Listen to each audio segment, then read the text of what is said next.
La legislatura de Córdoba aprobó en primera lectura esta semana el presupuesto 2025 para la provincia. Por supuesto, generó algún tipo de crítica de parte de un sector de la oposición. Ya nos acompaña Rodrigo Agrelo, legislador de Encuentro Vecinal. Rodrigo, gracias por acompañarnos, un placer. ¿Cómo estás? Un Gracias gusto por la como invitación. siempre. No, al Gracias. contrario. Bueno, como decíamos, se aprobó el presupuesto, lo consiguió el oficialismo con el apoyo del radicalismo, del PRO. Encuentro Vecinal votó en contra. ¿Cuáles son las razones? Bueno, mira, siempre hay que mirar, hay dos grandes líneas en un presupuesto. Cómo se obtiene la plata y cómo se gasta. Nosotros en esta primera lectura, porque tiene dos lecturas el presupuesto, una que se hizo esta semana y otra que se va a hacer dentro de 10 días, 12 días, empezamos a trabajar sobre el tema de los egresos, cómo se gasta la plata, ¿no?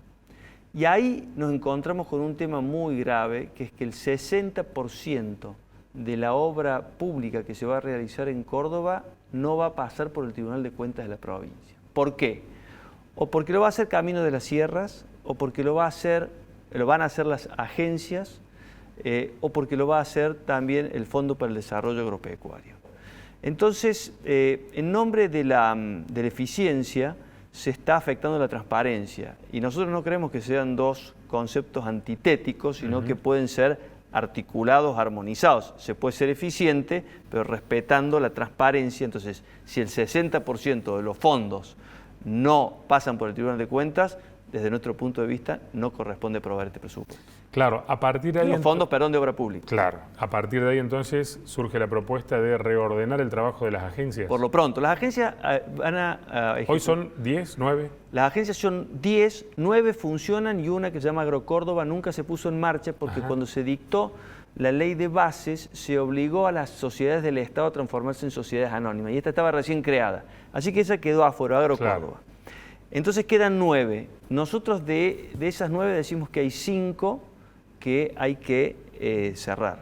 Cerrar en el sentido no de terminar con la actividad, sino de pasarlas a la órbita del Poder Ejecutivo. Reubicar ese personal. Y, claro, y que dejen de ser sociedades comerciales.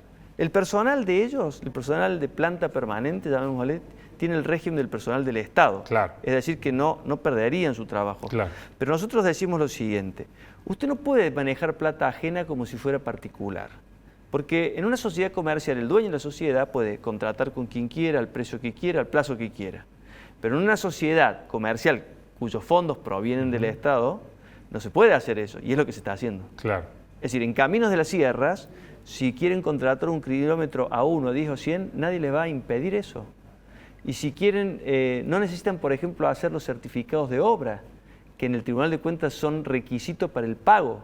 Cuando vos vas con una obra al Tribunal de Cuentas, dicen, a ver el certificado de obra. Y hay un señor que se hace responsable porque la obra coincida con el pago que se ha hecho, coincide con las bases de licitación, por ejemplo. Claro.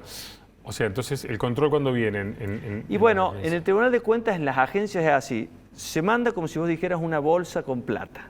Claro. Y se dice, Tribunal de Cuentas, transfírale 100 millones, por decir algo. El Tribunal de Cuentas ve si hay fondos y dice, sí, pasa. Pase la plata, la mandan al tribunal a las agencias. Las agencias la gastan como les parece, porque es una sociedad comercial. Y después le mandan el balance al Tribunal de Cuentas una vez que gastaron. Claro. Es decir, una vez que el daño pudo haberse hecho ya. Claro.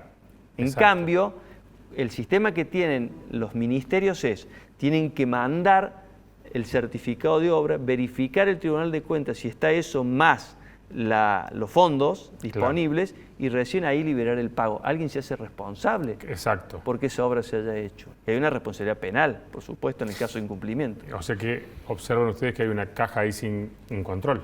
Bueno, las agencias tienen 500 millones de dólares de presupuesto, ¿no? Perdón, 600 millones de dólares de presupuesto. Un número un número muy grande. Y además, esto en nombre de la eficiencia. Fíjate vos, por ejemplo, el caso de la agencia Córdoba Ambiente, que desapareció y pasó a ser el Ministerio de Ambiente. El otro día estuvo la ministra de Ambiente en la legislatura, Victoria Flores, contó todo su plan de trabajo, presentó todo su equipo, dijo qué iban a hacer en cada caso, con los basurales, con esto, con aquello, y en ningún momento dijo, che, yo siendo un ministerio tengo una dificultad para avanzar. No lo dijo. Entonces, yo creo que acá se han torcido las cosas y con motivo de decir, che, la sociedad exige velocidad, exige eficiencia, se afectó la transparencia. Claro. Es kirchnerismo puro eso. Eso es kirchnerismo puro. Decir que voy a hacer la obra pública sin control alguno, en nombre de la eficiencia, afectando la transparencia, a mí me parece que es propio de una experiencia que ya hemos vivido y que no ha sido buena. Y Rodrigo, ¿y qué otros puntos del presupuesto preocupan? Digo, suba de impuestos, toma de deuda. Bueno, ahí está la ley impositiva. Fíjate vos que nosotros en esta etapa nos hemos concentrado en ingresos brutos. Hay 947 actividades que están grabadas con ingresos brutos. Casi la mitad de ellas han subido los mínimos de ingresos brutos, fíjate vos. Entonces, se anunció la supresión de 50 tasas. Y yo le pregunté, ¿cuáles son las tasas? Claro.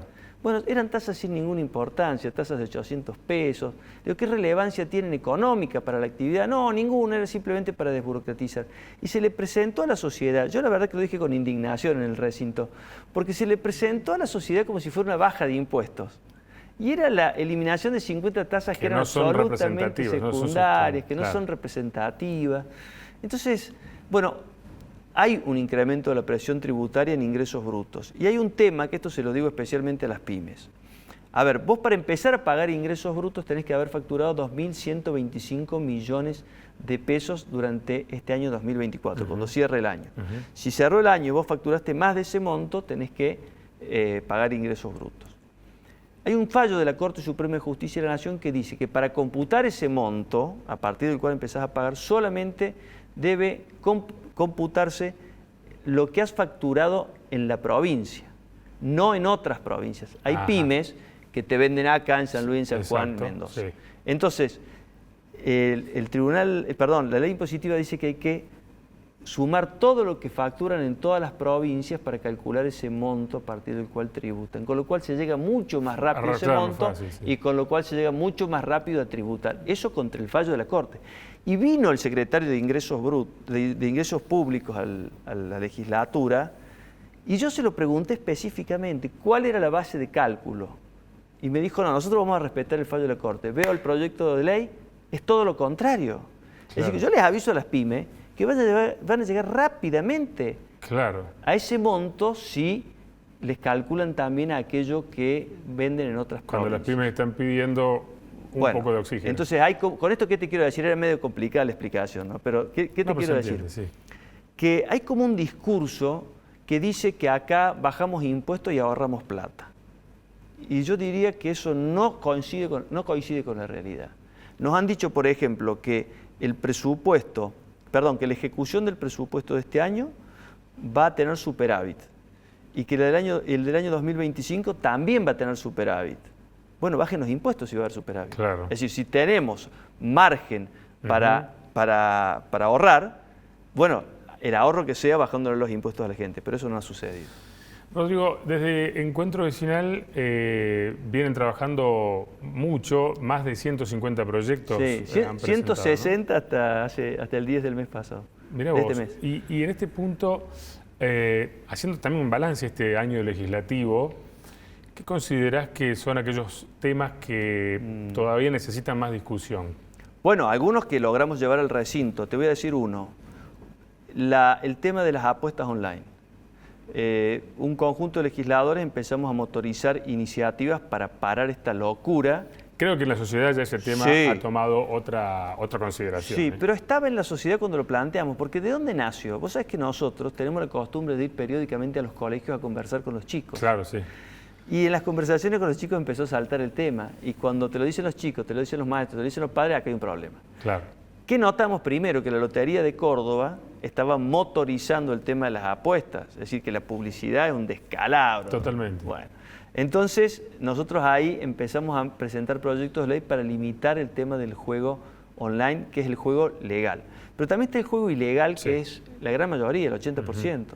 Entonces empezamos también a empujar el tema para que el Estado tome cartas en el asunto y tanto los municipios como la provincia empiecen a bloquear los sitios de internet que promueven apuestas online. Y están provocando adicciones muy profundas y muy graves. Sí. Bueno, esa discusión, por ejemplo, fue muy importante y llegó al recinto.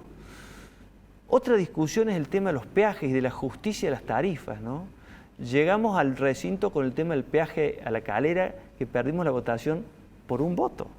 Desempató el presidente y sigue la discusión, y eso va a volver al recinto porque se trata de un peaje muy injusto que se le impone a un conjunto de ciudadanos, la mayoría de los cuales son humildes, porque la población de La Calera, quiero recordar, nace originariamente de las canteras que había en la zona. Entonces es una población obrera. Después se han reunido un conjunto de barrios cerrados ahí, pero que no son la mayoría, son la minoría. El tema del aborto, por primera vez en la Argentina se rediscutió la aplicación de la ley del aborto en las provincias. Entonces Córdoba es una provincia que tiene autonomía en materia de salud y nosotros reivindicamos para la provincia el derecho a cuidar la vida de sus niños por nacer. Eso volvió al recinto y va a volver el año que viene también. Es decir, ha habido discusiones muy interesantes, ¿no?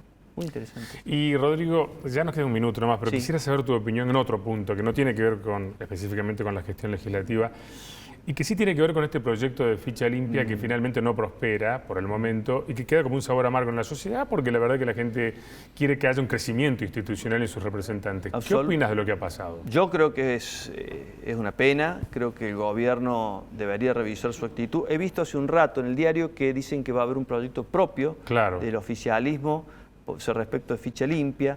A nosotros nos parece que todo lo que lleve a hacer a un lado todos aquellos que han cometido delitos, porque la función pública no puede ser la guarida de fascinerosos.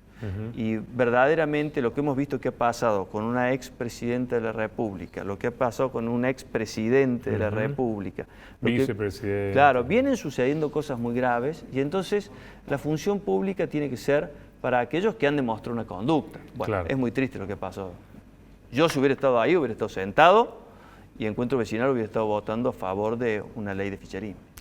Rodrigo, un placer como siempre. Gracias a vos. Gracias a vos por acompañarnos.